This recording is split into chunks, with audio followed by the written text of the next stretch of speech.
Hello guys, welcome to my channel. Episode की शुरुआत ताई से होती है। वो कहती है कि तुम वहां जाओगे, ज़्यादा लोग तुम्हें नहीं मिलेंगे, सिर्फ तुम और वहां पे 2 गार्ड होंगे। जाओ चोरी करके आओ। और वो फिर से बैंक जाने के लिए भेज देती है और कहती है कि मुझे अपना हाथ दो। वो खुशी के हाथ में ट्रैकर बांध देती है और कहती है कि तुम जहाँ भी जाओगी मैं तुम्हें देख सकती हूँ, और यदि तुम रास्ता बदलती हो तो मैं तुम्हारी फैमिली को यहाँ पे काट दूंगी, और तुम पहले अपने पति को, फिर तुम्हारे पापा को और हमारे विशेष कार्तिक को मार दूंगी। फिर कामिनी उसे लॉकर नंबर बताती है। वो कहती है कि लेकिन तुम्हारे ससुर के पास पिन है, उसने मुझे पहले कभी नहीं बताया। वो कहता है कि तुम मेरी पत्नी नहीं हो सकती, आपको इन अकाउंट नंबरों के अलावा कुछ भी याद नहीं है। खुशी फिर कमरे में चली जाती है। कामिनी कहती है कि वो कहाँ जा रही। ताई कहती है कि वो उसकी माँ की तरह है, वो मंदिर जा रही है। उनकी माँ ऐसे ही मंदिर से आशीर्वाद लेती थी। मैंने तुमसे कहा था बुरे आदमी ये मूर्ति कुछ नहीं करती। खुशी कहती है कि मैं यहाँ एक क्वेश्चन के साथ नहीं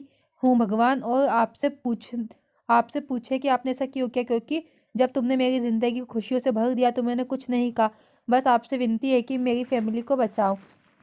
ताई को उसके पापों के लिए क्षमा करे।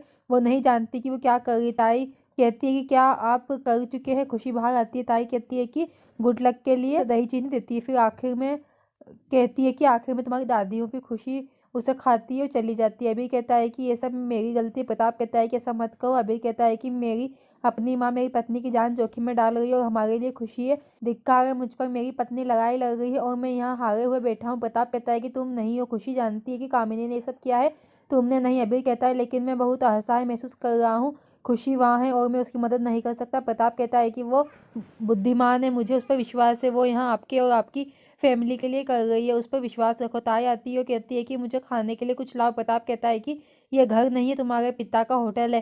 ताई उसे फिर रिवॉल्वर दिखाती है और कहती है कि वो ये किसी से भी संबंध बना लो, अब आप तय करें कि आप क्या चाहिए। आप बिना बेटे के पिता बनना चाहते हो या फिर अभी आता है कि हमें धमकी मत दो, ठीक है। ताई कहती है कि मुझे सिर्फ खाना चाहिए, मैंने और क्या कहा। प्रताप कहता है कि मैं एक बिजनेसमैन हूँ, कोई कुकर नहीं, मैं खाना नहीं बना सकता। ताई कहती है कामिनी तुम जाओ और मेरे लिए खाना बनाओ और इस बूढ़े को भी सिखाओ। कामिनी कहती है कि मैं क्या नहीं कर सकती। ताई कहती है कि तुम केवल उसके पैसे खर्च करना जानती हो, और इस कामिनी बूढ़ी जैसी महिला से शादी क्यों की तुमने, उसने तुम्हें तलाक देकर अच्छा किया। मुझे भूख लगी है और यहाँ कोई खाना नहीं बना सकता। मुझे नहीं पता कि कौन करता है, लेकिन इस सारे नाटक के बिना मेरे लिए नाश्ता ले आओ। फिर खुशी बैंक पहुंचती है और वहाँ पे गार्ड बाहर बैठे होते हैं। खुशी एक दीवार के पीछे छिप जाती है और कहती है कि मैंने उनका ध्यान भंग कर दिया है और अंदर जाऊंगी। प्रताप अबीर से कहता है कि उसके लिए खाना मत बनाओ। अबीर कहता है कि मैं बनाऊंगा।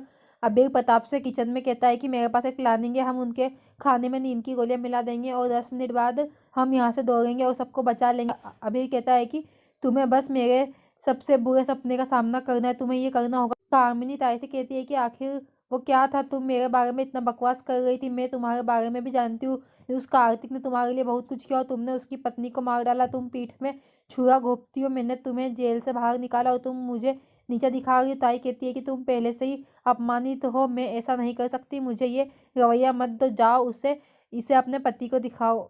तुम अपनी कब्र खुद खोदो, तुम्हारा बेटा भी तुमसे नफरत करता है। उन्होंने अबीर को पापा कहते हुए सुना। फिर प्रताप किचन में बेहोश हो जाता है। वो अंदर आते हैं। अबीर कहता है कि प्लीज डॉक्टर को बुलाओ। ताई कहती है नहीं, वो नहीं आएगा, घर में ही इसका इलाज करो।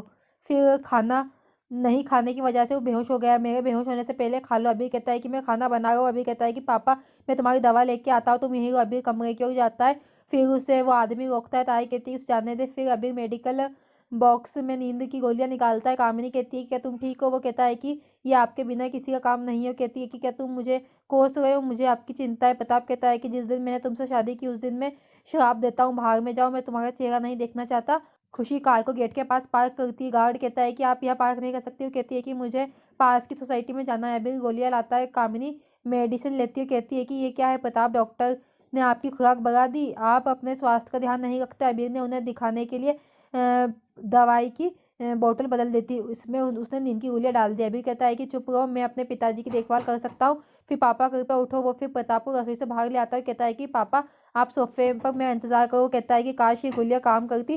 फिर अभी दोपहर का भोजन लाता है। प्रताप ने कामिनी का अपमान करते हुए कहा कि तुम सब चुप रहो। खुशी ताला तोड़कर बैंक में घुस जाती है और वहां पे उसके हाथ से कांच का गिलास नीचे गिर जाता है।